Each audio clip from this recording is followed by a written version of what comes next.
Thank you very much. It's really my pleasure to share this first regular session of this very nice topological matter conference. So I am Vincent Cross. I'm from Unité Mixte de Physique CNRS Thales in Palaiseau in France.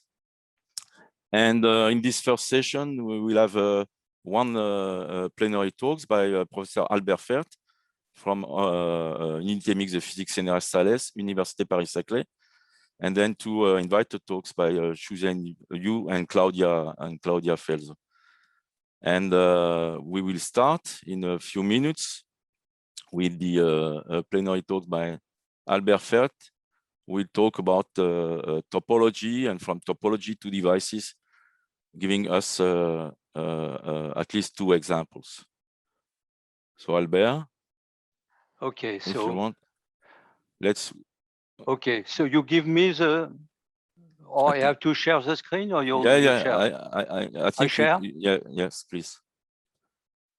Okay, so good morning to everybody. I am very pleased to be with you today. It is a pity that we cannot be in Saint-Filiou all together. Anyhow, it's interesting to be at this conference, and I thank Sergio and Athanasius for inviting me. So, as you can see in the title, I want to show how topological property can be exploited for applications. I will take a few examples of this road between topology and application. Most of the examples will be in the work we are developing at Unité Mixte de Physique CNRS Thales inside Université Paris-Saclay. In general, this work are in collaboration with other labs in France, in Grenoble, with the group of Laurent Villa in Grenoble, or the group of Meir Berchiev, and also other collaboration in Japan, the next speaker, in China, in the US. Okay, so I show you another view of the talk. So the first part will be exploitation of the conversion between spin and charge currents by topological two-dimensional electron gas.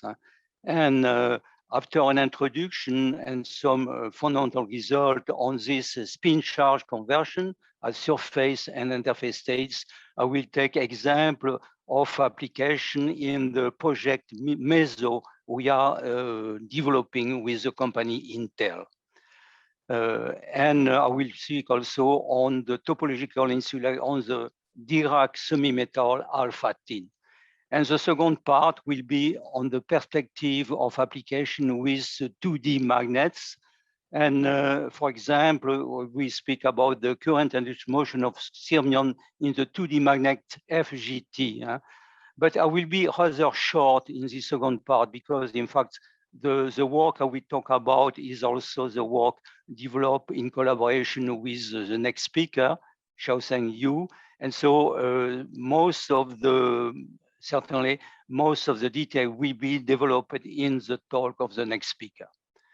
So before beginning, I can say that one of the main challenges in the development of the several types of device, spintronic device, for technology of information and communication is the worrying increase of the energy consumption by this technology of communication and information. You can see from today, about 10% of the electric production in the world to 20% in a few years.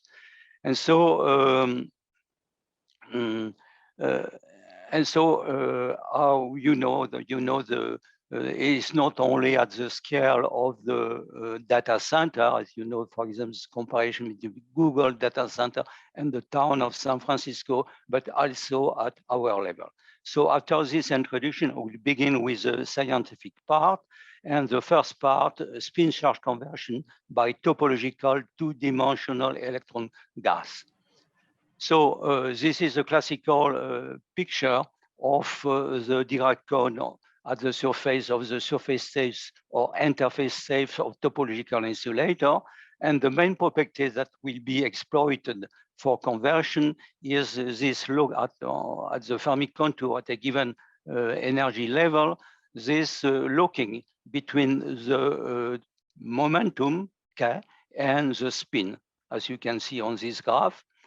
And more or less the same type of locking is also obtained with the Rashba effect at the interface between two materials, spin orbit coupling plus breaking of inversion symmetry leads to the well-known Rashba interaction. This is coupling between the momentum and the spins and related to the direction of the perpendicular to the interface.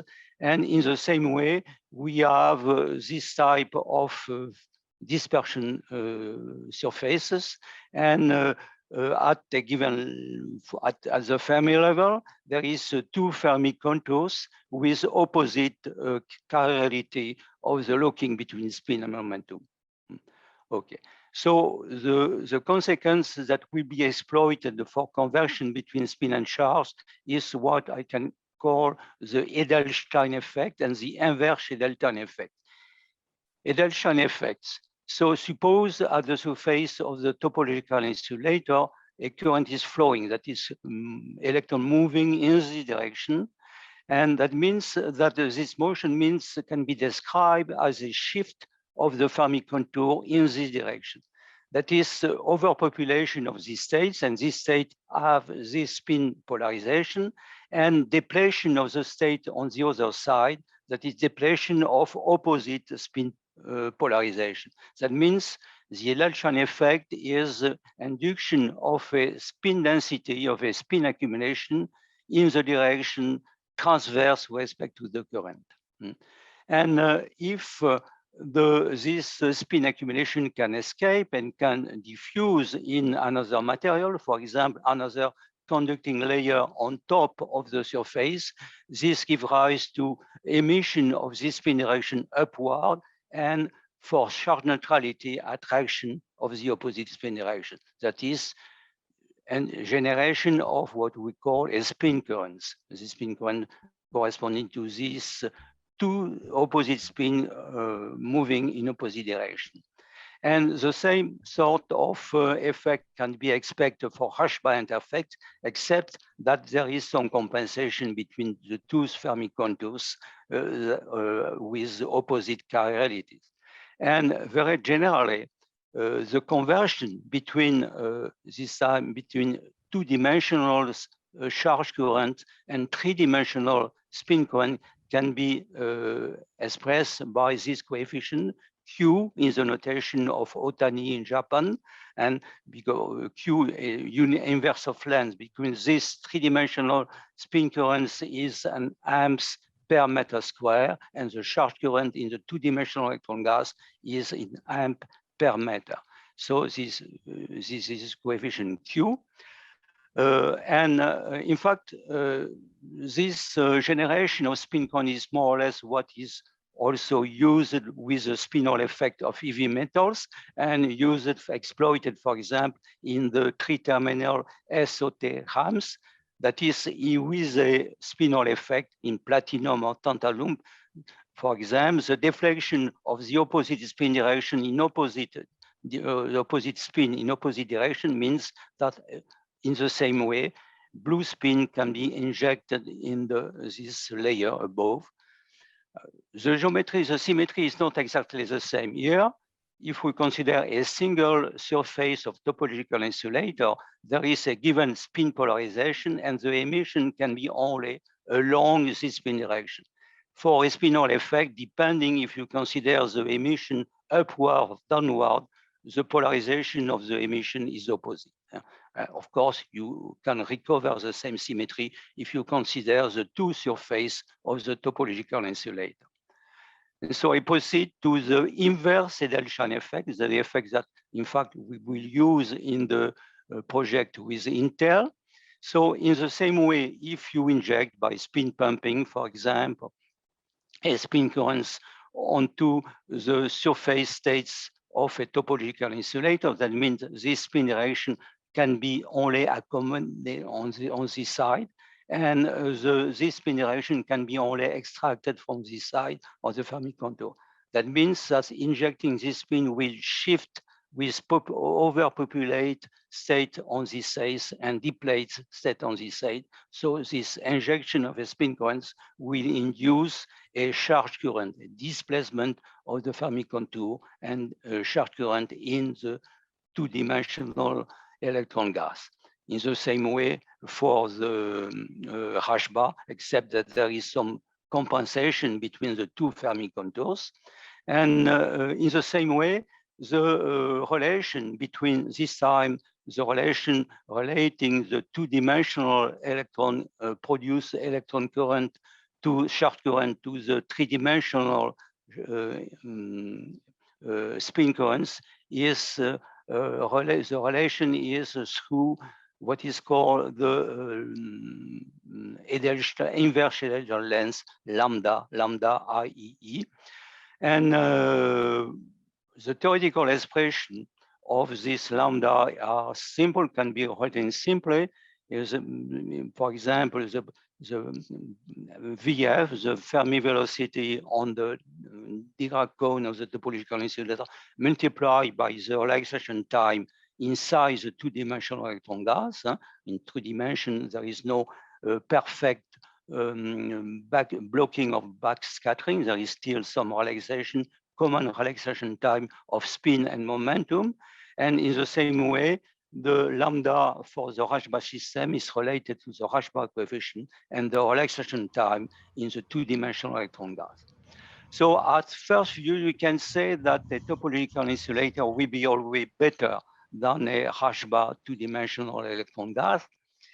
It's not exactly true. And for example, there is other coefficient, for example, tau. And for example, we see that one of the advantages of the surface state of interface state of STO of this oxide, STO insulating oxide, is a very long relaxation time. So this also, there are two parameters, VF and tau.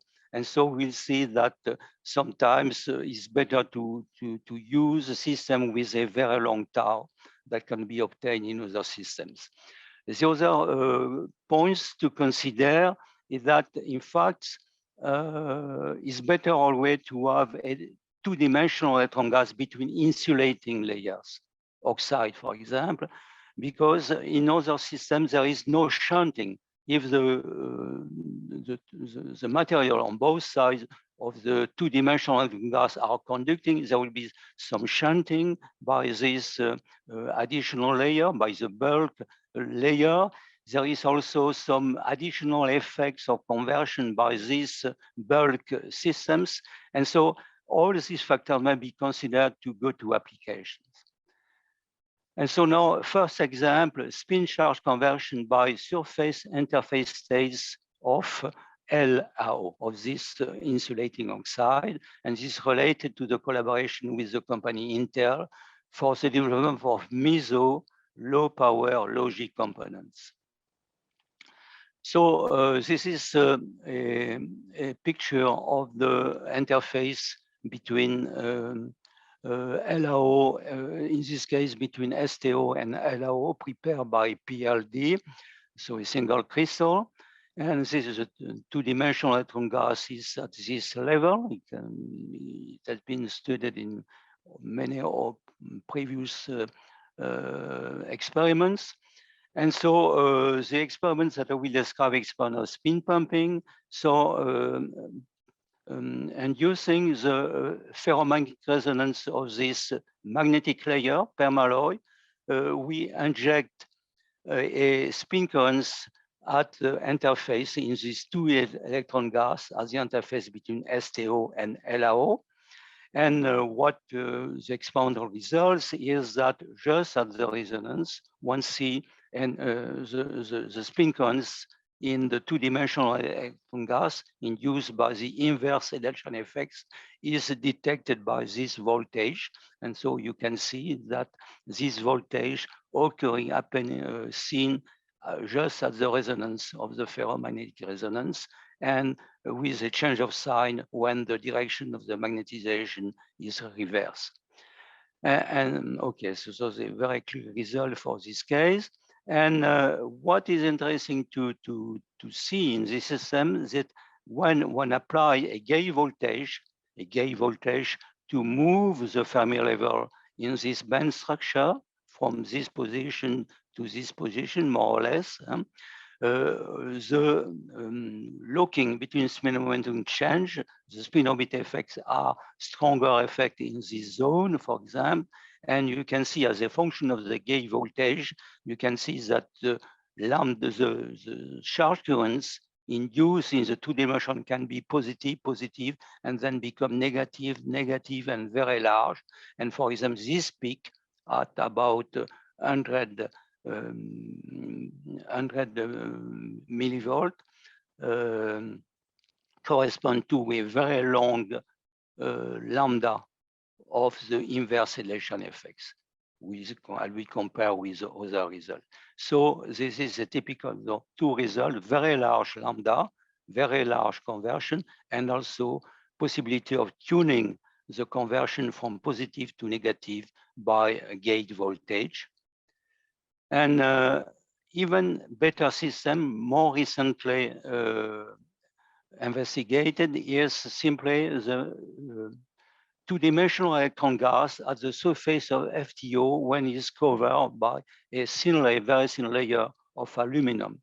And so the mechanism of the production of the two-dimensional is clear. In fact, if one look at the concentration of Ti3+ here, in fact, the pumping of some oxygen by the aluminum makes that there is some depletion of oxygen close to the interface with aluminum, and this is the origin of the two-dimensional electron gas.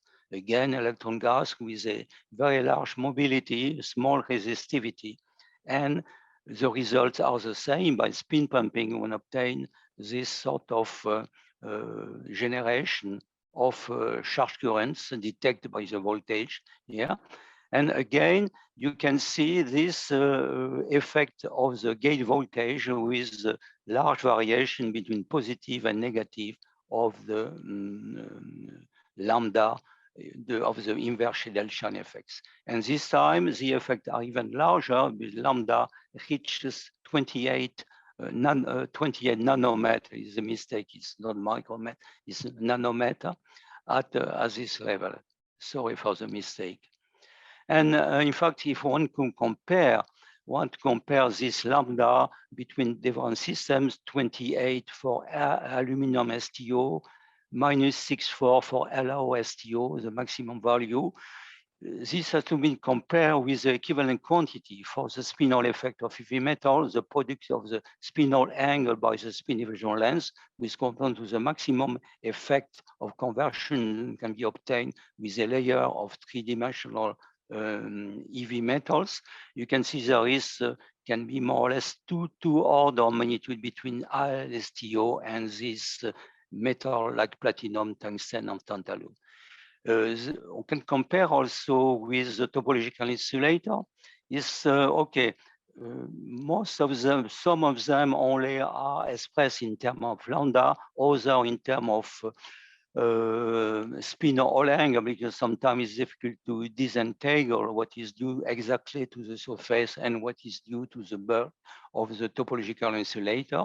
But there are also very large results for this lambda. For example, Samart and coworker gives 20 nanometer for this topological insulator, which is simply slightly smaller than what has been found for aluminum STO. So very large effects of this type of conversion between spin to charge, for both this two-dimensional Rashba gas and for the topological insulator. Even the dispersion of the results are much larger for the topological insulator. Theoretically, I don't want to describe the theory, but this effect has been described theoretically, in particular in the group of Ingrid Mertig. And for example, you can see that the variation of the conversion as a function of the position of the Fermi level correspond to this variation observed experimentally and correspond to also these different type of Fermi contour depending of the energy of the Fermi level with respect to this the bands of the two-dimensional electron gas. But I don't want to describe these theoretical aspects. And the results I present are only at low temperature because the results of room temperature are only in progress. But upon, in principle, the results, this effect exists also at room temperature.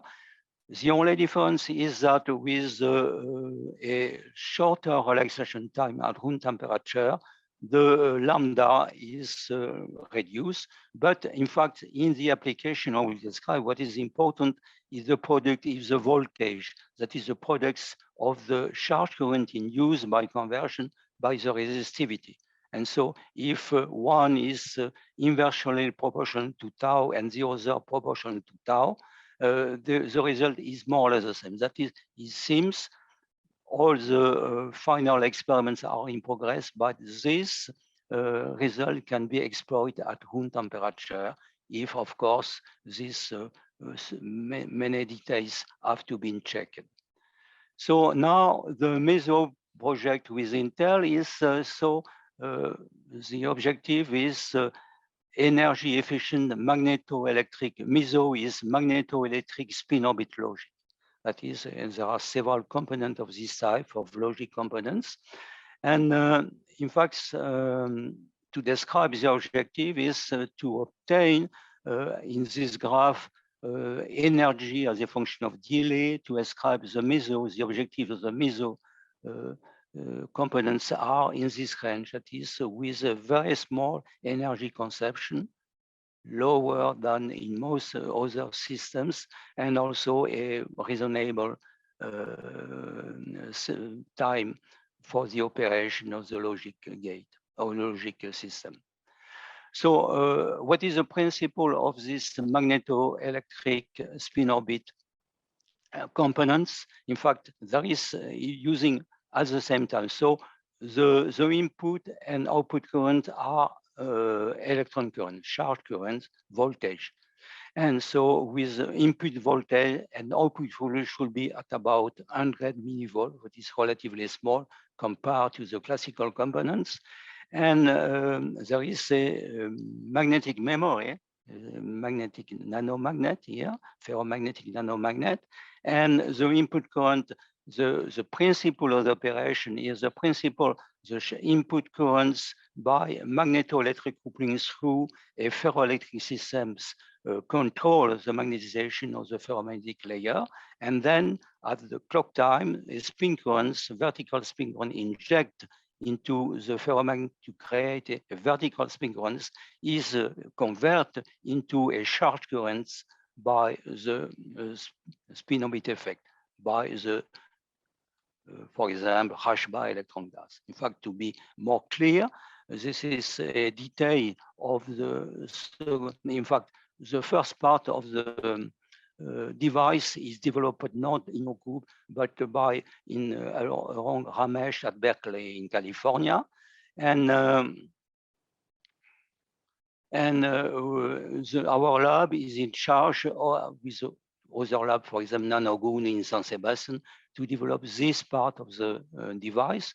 And this part of the device is the conversion of the spin currents crossing the ferromagnetic layer into by the spin orbit two-dimensional electron gas into a positive or negative output current depending on the polarization of the spin currents controlled by the ferromagnetic layer.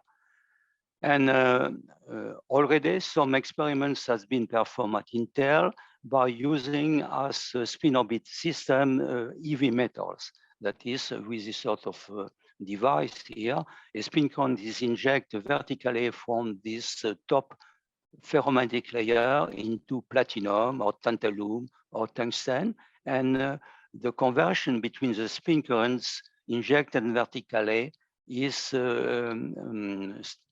detected by the voltage across the two ends of this platinum layer.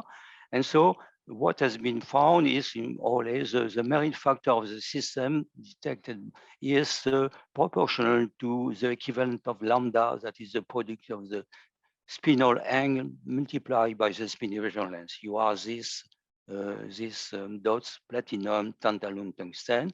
And what is anticipated by Intel, by the group of Young at Intel, is that, okay, I cannot see the end of the, is that with results in the literature for several topological insulator, the merit factor can be much larger. If one put our results on alpha-tin, LOSTO, and LSTO also, we are also in the same range for a performance much better than with EV metals. Okay, so actually, a recent work, so we are developing, this work is in progress, and to exploit this two-dimensional Rajba gas in this meso structure. But a recent work in the group of Manuel Bibes can lead to another way promising for the operation of this meso component. Actually, this, in fact, we have already seen this variation of the conversion as a function of the gate voltage. And that means that, for example, going from with changing the reversal of the magnetic layer here, one goes from this positive, is minus output, and from this negative output current to this positive output current. And in the same way, if we are working at this gate voltage with a different position at the Fermi level in the structure, in fact, without changing the magnetization of the magnetic components, again, we can shift by going from this voltage to this one, from this position of the Fermi level here to the one at this other gate voltage. We can change the direction of the output current without changing the magnetization of the layer.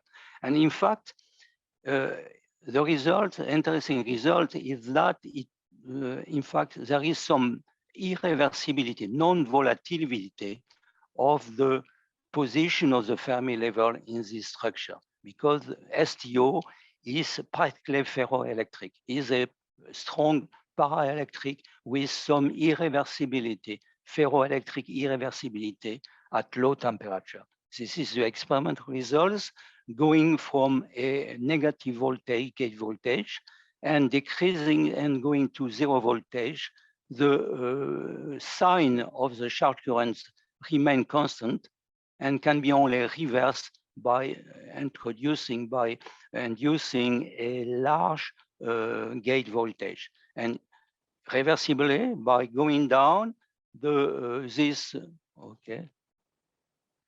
negative charge currents remains negative till the reversal at negative voltage. So it's possible to print the memory in this sort of system.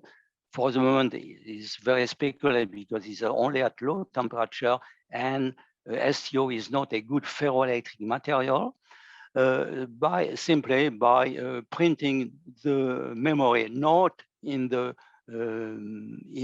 magnetic layer, but in the position, in the what is printed in the position of the Fermi level. So the concept, the new concept that in fact will take some time to be developed, is simply the input current change control the polarization of the STO, of the ferroelectricity of STO. In fact, STO is not perfect, but its ferroelectricity can be strongly enhanced by adding some impurity as calcium or by strain. And so if a good ferroelectric STO can be obtained, so the input current could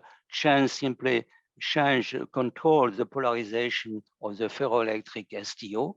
And then with the same direction, without changing the magnetization with this layer, the conversion will be in opposite sign for these two directions of the ferroelectric polarization. So this is more or less speculative, but this is one of the new concepts that emerge also from this collaboration with Intel. So a few words also on another system, which is the Dirac semi-metal alpha-tin. Alpha-tin is the surface, this is the surface state of the Dirac cones at the surface state of alpha-tin, with a Fermi level just above the Dirac point.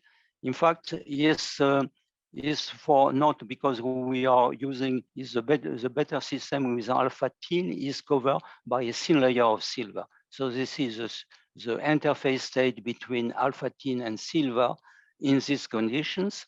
For the free surface, the cone is more or less the same, but the Fermi level is closer to the Fermi level. For when we cover that alpha-tin with iron or permalloy, the cone disappears completely. And when the alpha-tin is covered by an oxide, then the Fermi level is below the zero point and the performance are not actually the same. The base system, in fact, if you consider this scheme in this paper, in the group of Ingrid Mertig. In fact, this is the topological surface state of alpha-tin.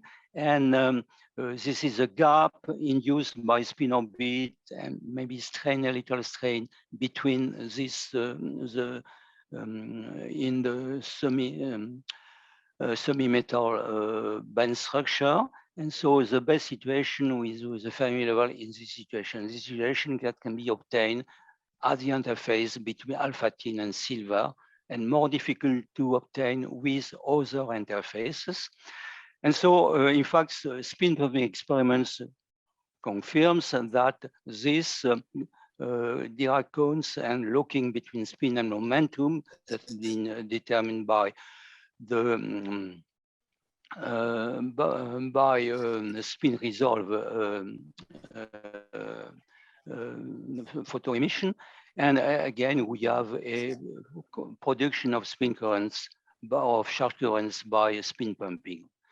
So this system is interesting. The lambda is relatively large also. The problem is that these samples are prepared by MBA, which is not very, hello? There is some sound in my, yeah, okay.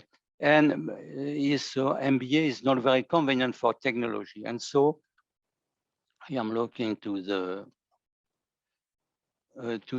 clock. Okay, but recently, we had a collaboration with a group in Colorado State and also with Western Digital to extend this sort of study to the case. Okay, what is I have a problem in the sound. Somebody is speaking or not, I don't know. Okay, can you hear me the same way? Yes, okay. It's okay. Okay. Well, I don't know what I have. Me neither. Yeah, just keep going, Albert. Thank you. Okay, I keep going. Okay, so and so the idea was to proceed from this sample prepared by MBA to sample prepared by sputtering, and so this is this collaboration with Sputtray alpha-tin, and so Sputtray alpha-tin to study this time the Edelstein effects at the interface between alpha-tin and silver to induce spin orbit torque and switching of the magnetization of this magnetic layer. It's like this system is like a SOT-RAM, except that the dimensions are not exactly the same. It's almost macroscopic dimensions. And in fact, it works only when there is silver again. When silver does not exist, if the magnetic material is dark alpha-tin, there is no effect. And there is some effect when there is silver, and it's possible by a current in the two-dimensional glass to eject a spin currents and induce a spin orbit torque and reverse at zero field and room temperature. All these results are at room temperature even the first result in France, and this result at Colorado State, and it's possible to reverse the magnetization of this magnetic layer without at room and at zero field with this current density, with this relatively small current. So there is another direction to exploit, to explore for this device, for this meso device. So it remains for me, I suppose, 10 minutes, huh? Yes. 11 minutes. And so perspective with 2D magnets. On skyrmion in 2D magnets. And so simply, rapidly in introduction, you know this picture of what is a skyrmion, this local configuration of spin with topological protection. You cannot twist continuously this structure towards a travel structure without, continuously without, there is a topological barrier. These skyrmions are generally induced by Dieloshensky-Moria interaction that you know. This Dieloshensky-Moria exists when there is spin-orbit coupling plus absence of inversion symmetry. Therefore, is induced by Dieloshensky-Moria for nano-centric magnetic insulator with super exchange, and then the extension to metal with broken inversion symmetry has been introduced by Peter Levy and me. And in this other system, and now at interface, you can see at an interface from platinum and cobalt, there is a Dieloshensky-Moria interaction associated with the absence of inversion symmetry for this triangle, two magnetic spin and a spin orbit atom, platinum in this case. And this has been exploited too in multi-layers with additive DMI at a different interface to obtain skyrmions. I don't want to explain this. The advance in the direction of application has been first the relatively easy generation of skyrmion by current pulses. Around a defects, there are current inhomogeneities, and so current homogeneity means spin orbit torques, and so this spin orbit torque can change the magnetic texture. And finally, to be short, I can say that shaking sufficiently by spin orbit torque a magnetic structure. What remains at the ends is the texture that is topologically protected. That means the skyrmions, as you can see here, a current pulse start from this configuration with many skyrmions, and this can be controlled more precisely by inducing the current at a given point in the ferromagnetic layer where skyrmions are expected. This skyrmion can be also detected, for example, by the spinel effect. The spinel voltage is not the same when there is a skyrmion or no skyrmion. There is a difference that can be used to detect the skyrmions. And this skyrmion can be put into motion by the spin currents induced in the platinum EV metal layer below the magnetic layer.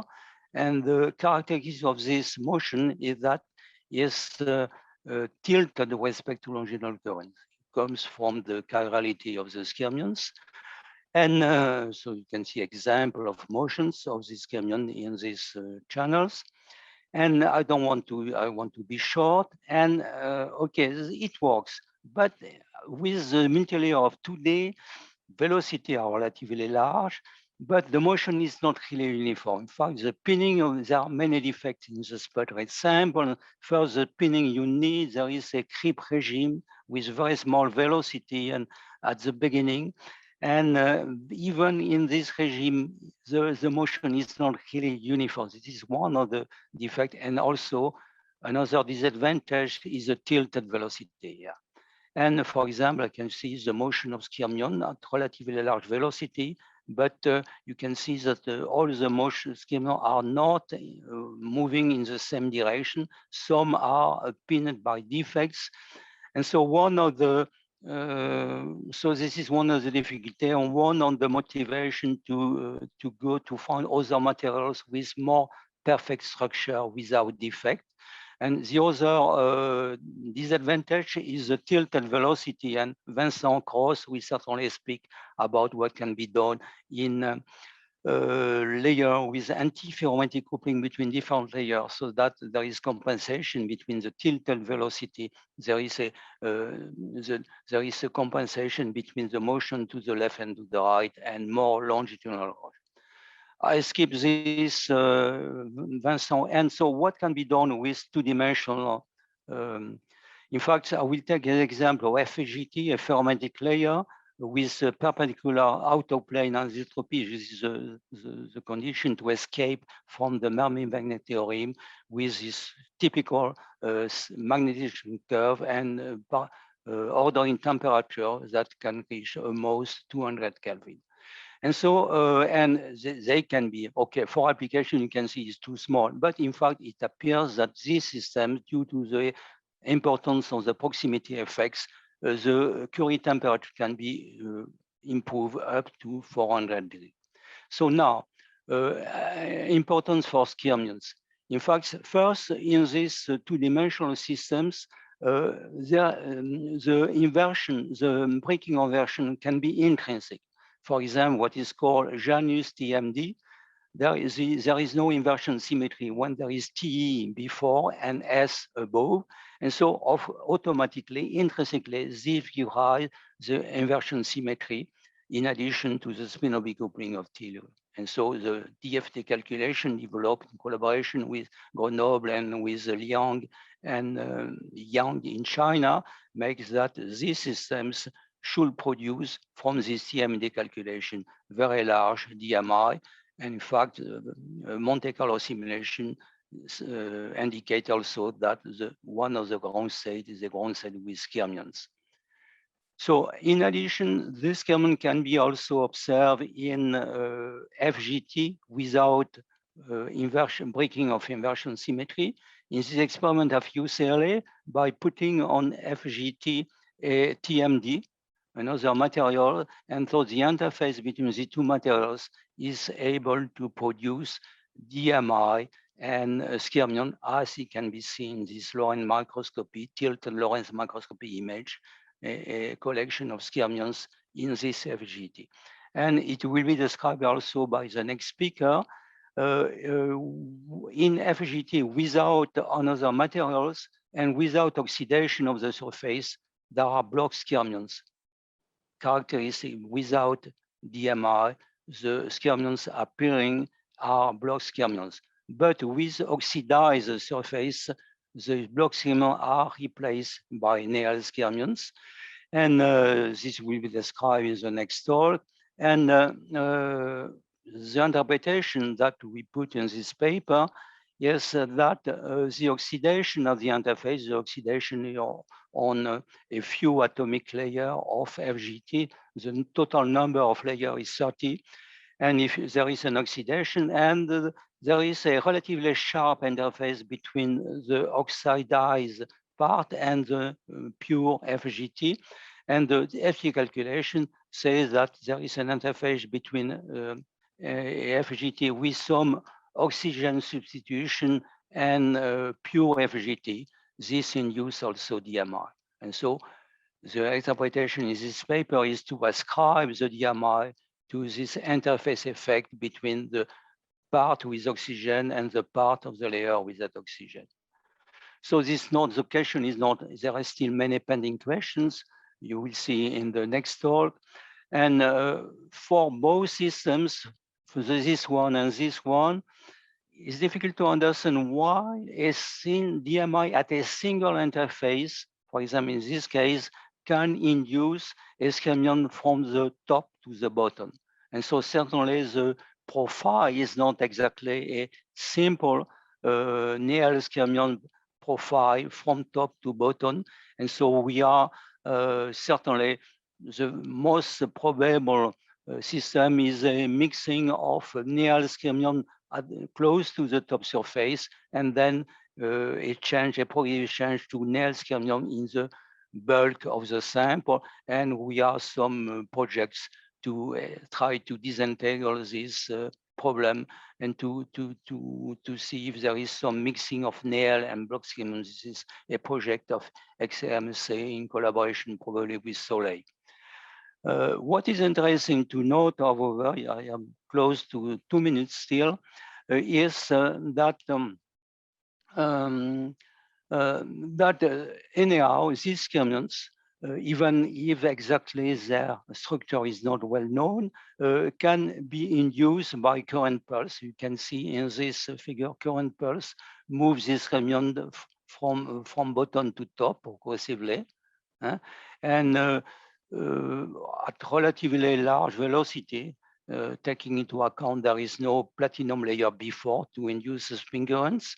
And also there is the spinal angle, the skemion all angle, the oblique propagation is not obvious. In fact, the skemion remains always at the same distance from the bottom, from the edge. And so it seems that these first experiments say that motions, the motion of skemion in this FGT is possible and relatively satisfying concerning the motion and the longitudinal propagations. And of course, there is others, there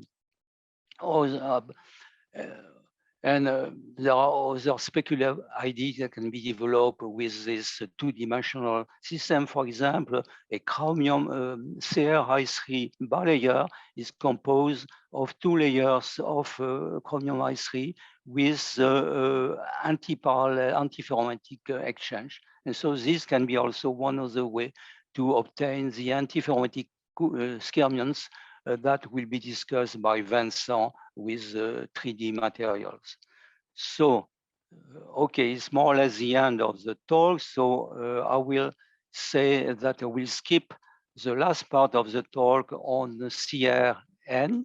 This is another two-dimensional systems similar to graphene, except there is carbon is replaced by chromium and nitrogen with a buckling of the structure. That means that finally from several theoretical papers, including this one with this collaboration we have with Hongsheng Yan, different polarization. This is a ferroelectric with different polarization and associated with this spin orbit plus breaking of inversion symmetry by this structure. There is no inversion symmetry in this structure. There is also Rashba effect and also Dielechenski-Morian interactions with different chirality depending on the electric field and depending on the ferroelectric polarization. So there is a system in N skemions.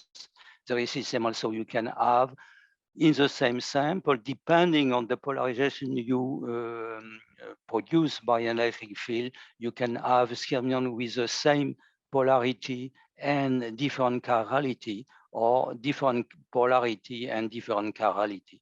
And so this is also a possibility of. So I will stop here. I do not show this. And so I thank all the co-workers for this work at Université Paris-Saclay, Unité Mixte de Physique NRTRS, also Grenoble, Nancy, Germany, USA, China. Working with them was an immense joy for me. I like very much these collaborations. And I thank you for your attentions. And next time, Matthew ad hominem, as I know I learned Latin at school, and so I can speak Latin a little. Okay, thank you. Thank you very much, Albert, for this very nice and very broad talk. A lot of very exciting results. In 56 minutes. Perfect. You are perfect, like always. 46. Thank you. No, 46. Thank you very much. So we have a couple of questions in the Q&A box. So maybe I can give the mic to the people that they can ask directly the question. So first, Prasanta Muduli, please. Do you want to ask your question? I think you're muted. Yeah. Hello. Yeah. So, I'm Prasanta. So it was a nice talk and very interesting talk. So I have one question, like the Rasmussen-Edelstein length is supposed to for a two-dimensional electron gas. Yeah. So the Edelstein length has to be very, very small. But if we get 20 nanometer Rasmussen-Edelstein length, then how can we consider it a two-dimensional electron gas? Two-dimensional electron gas. Yes, okay. Your question is on the thickness of the two-dimensional electron gas. So yes.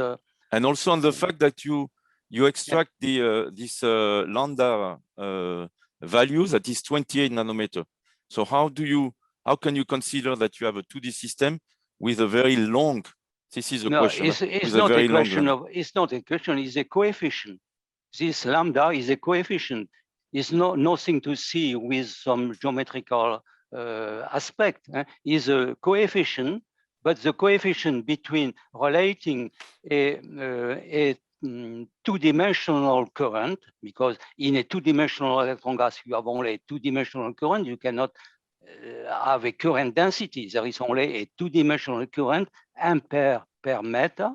And relating to this ampere to meter to the three-dimensional spin currents going from top, an ampere per meter square, this coefficient is a length.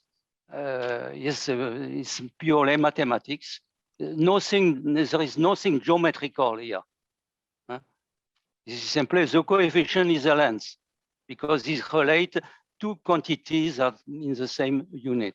We're not in the same unit. There is nothing related to the width of the two-dimensional electron gas. No, there is no relation with the geometry of the two-dimensional electron gas. It's a coefficient. Okay, thank you, Albert. Then we have a question from Roberto Mantovan. Roberto, please.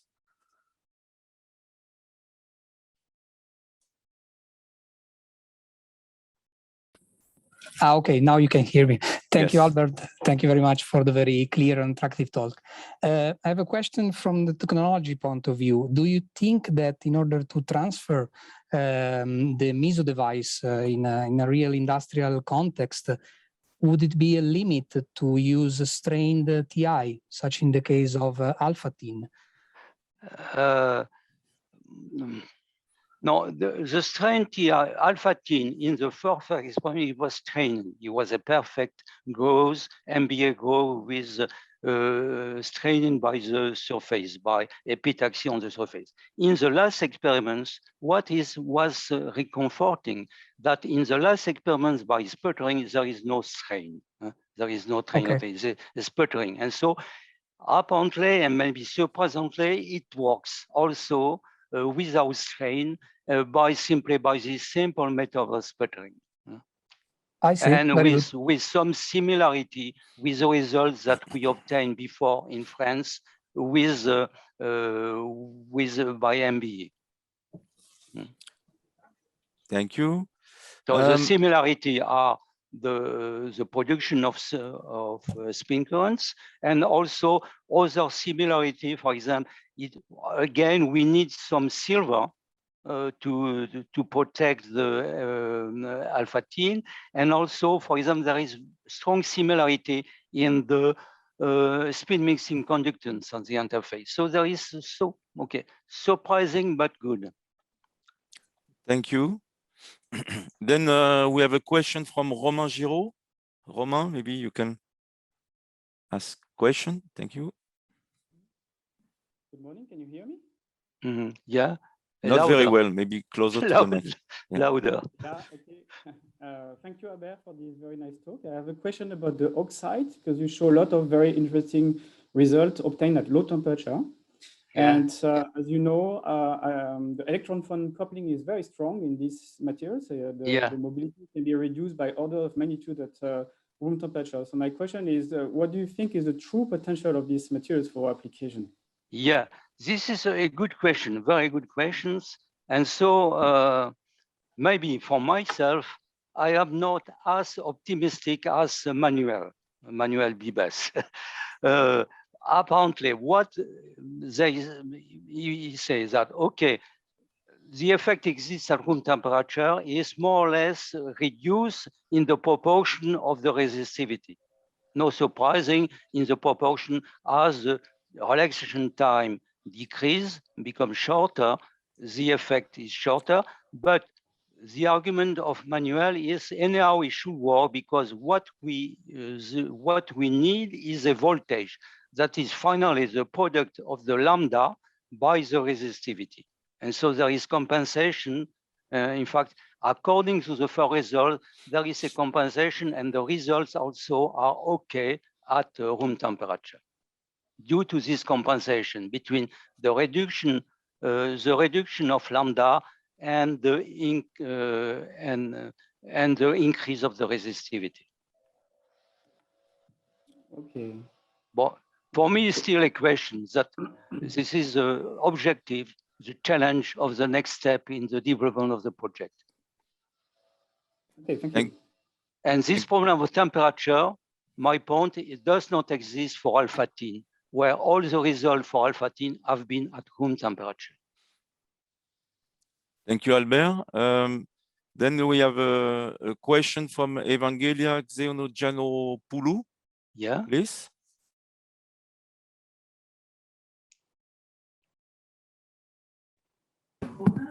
Vincent? Yes. It's me, Thanasis. Okay. Probably there is a mistake. I wanted to ask a question. Thank you very much. Thank you very much, Albert, for this very inspiring talk. I have a general question about the meso. About the meso. About the meso. Since this can be used in logic, when we use conventional MOS devices, we have a kind of internal gain that allows us to cascade all these operation in several devices. I was wondering whether these devices have any gain at all, because you change from spin to current, from current to spin, and you may have some losses there. Yeah, so I'm not well, okay, I'm not really an expert of this question of technology. So I have not a clear idea of this problem of amplification, who means, no, I have no answer to this question. It's not for me, a question for a physicist. I'm sorry about this, I'm sorry. Yeah, so I'm sorry. Yeah, and probably another question about the Janus materials. This is also a very interesting option. But how can you make these kind of materials? You have to, They were made generally by starting from a non-Janus material and by sulfurization or by salinization of the top layer. And so, and so you by sulfurization, you replace the, starting from MnTe2, you replace the top layer Te by sulfurization by S. And okay, I have some question. Okay, it works, but my question is that could be 100% replacement of Te by S. This is I'm okay. I want to know. I have to see exactly what can be done.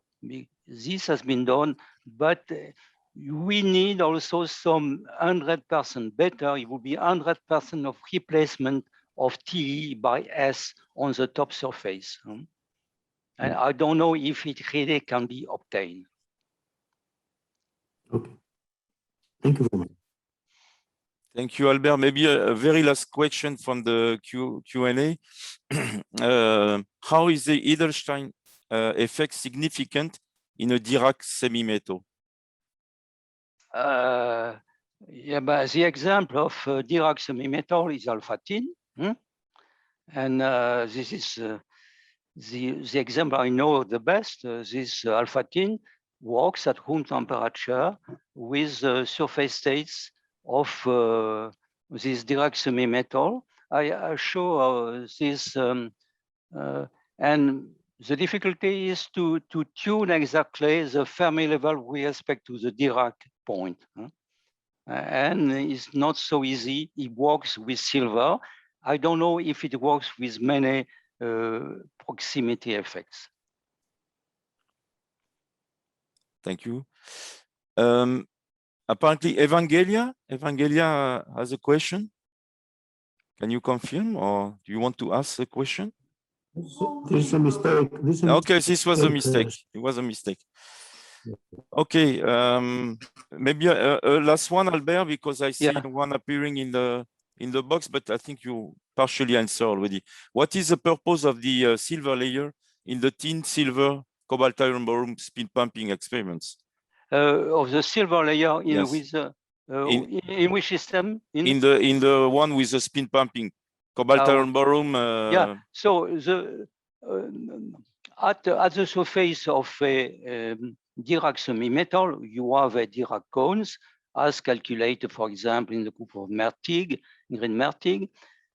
But finally, the exact structure of the two-dimensional surface states depend also on the proximity effects. We know that it is destroyed by magnetic materials, and we know that depending for silver, for free surface, the Fermi level is just above the Dirac point. It's not the best situation. With silver, the Fermi level is slightly above, and so just in the gap of the semi-metal, fine. And if you replace the silver, for example, by an oxide, the Fermi level drops below the Dirac point in an energy range where there are also bulk states. And so the situation is not so good because there are mixing between bulk and surface effect. And so in any system, topological insulators, semi-metals, Dirac semi-metals, the surface set depends not only on the metal itself, of the system itself, but also on the material proximity. And so in any case, you have to tune the proximity effects and to choose the best material at proximity. Okay, thank you. Thank you very much, Albert. I think we have to move on to the next speaker, but please remind that there is this discussion with speaker opportunity during the coffee break using the link that will be, I think, put in the chat. So thank you very much, Albert. Okay.